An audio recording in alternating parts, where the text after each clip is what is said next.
All right, now I'm going to read Chapter 4, Owls in the Family.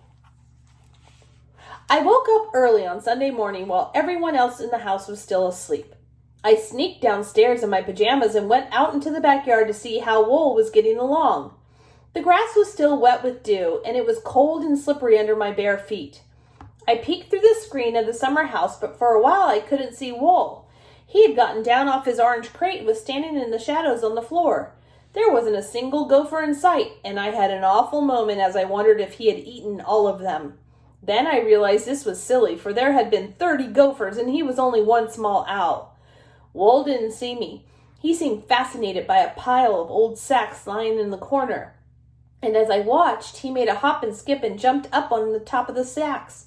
And then we both found out where those gophers were. I never saw so many gophers move so fast. They came shooting out from under the sacks like bullets, and they went crazily bouncing from side to side of the summer house looking for some new place to hide. I guess what had happened, Wool must have been feeling lonely, and so he decided to make friends with the gophers. But if Wool didn't know anything about gophers, the gophers knew all about owls. And when he plopped down among them, they must have run for shelter under those sacks as if the devil himself was after them. Now that Wool had accidentally, or was it on purpose, chased them out into the open again, they went mad. One big fellow came zooming against the wall, bounced off it, and ran headlong into Wool. Wool jumped, fluffed his feathers, and gave a surprised hoot. The gopher probably thought it was his last moment had come. But anyway, he wasn't going to die like a coward, and so he bit Wool on the leg. Wool exploded. One minute he was on the floor, and the next he was clinging upside down to the screening at the top of the summer house. He was scared to death. I don't think anything in the world could have persuaded him to go back down there among those bouncing, biting gophers. I went into the summer house and untangled Wool from the screening and took him outside. He was so glad to see me that he started to hoot, and he couldn't stop. It was like the hiccups. I couldn't put him back with the gophers, so I tucked him under my arm, tiptoed back into the house, and upstairs to my room. My bedroom was on the 3rd floor, right up under the roof. Nobody ever came up there except me and the maid, whose name was Ophelia. We always called her Ophi, who made my bed and tried to dust the room. Well, I knew perfectly well Mother would never allow me to keep Wool in the house, but I was pretty sure that if I could just keep him locked in my room and could hide him under the bed when Ophi was due, nobody would know. And when I went downstairs for breakfast about an hour later, I left Wool sitting on the back of a chair, acting quite at home. I thought I closed the bedroom door tight, but the latch must have slipped. Dad and I had breakfast together, but Mother wasn't feeling well that day, so she decided to have breakfast in bed. And after Ophi had brought me my porridge, she went into the kitchen and got a breakfast tray ready for Mother.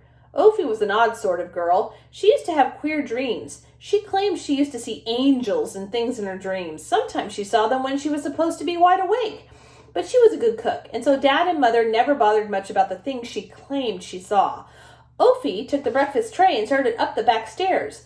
These stairs were dark and spooky because there was no window opening on them, and about halfway up the stairs, she met Wool on his way down. Ophi gave a terrible yell, and she dropped the tray. Wool, who was still nervous after the trouble with the gophers, let out a hoot and tried to fly. He and Ophi arrived at the bottom of the stairs together, all in one flapping lump. After my father got her quieted down, Ophi went straight to her room and packed her bags.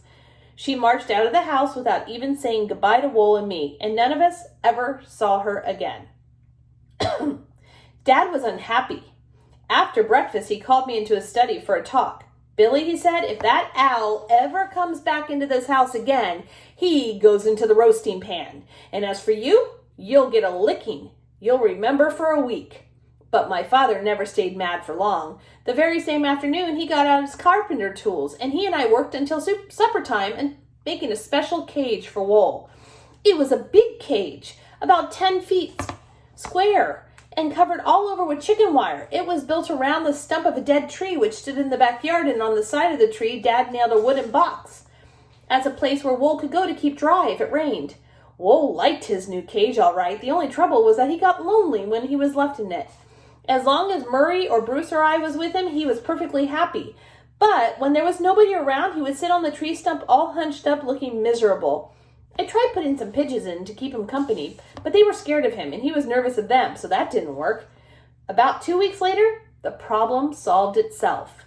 It was a Tuesday, and I was biking home from school along the alley behind our block. And as I came along, I saw a couple kids standing beside a big oil drum, dropping stones into it, and one of the kids was Georgie Barnes, but the other was a big kid I didn't know. Georgie saw me coming and gave a yell, "Hey, Billy, come on over here and have some fun." What those two kids were doing wasn't fun at all. In the bottom of the barrel was a baby owl, and for a minute, I thought it was wool, until I saw it was a smaller and a lot darker in color. It was the dirtiest bird I ever saw. There's a picture of the boys and the oil drum talking to Billy, and there's a baby bird, a baby owl in the bottom of the oil drum, and they're throwing rocks at it. It was the dirtiest bird I ever saw. Its feathers were all ruffled and broken, and it was smeared with oil. The kids were dropping stones on it, and every time a stone hit it, it would scrunch down and make a weepy noise, like a tin whistle with a tremble in it. I wanted to tell them to stop dropping stones, but I knew that would mean a fight, and I knew I couldn't lick the two of them. "Where'd you get it?" I asked the big kid. "What's it to you, Shorty?" "Well," I said, "I kind of have a zoo at my place, and I could sure use an owl." "What you gonna give me for him?" "I'll give you my scout knife. Let's have a look."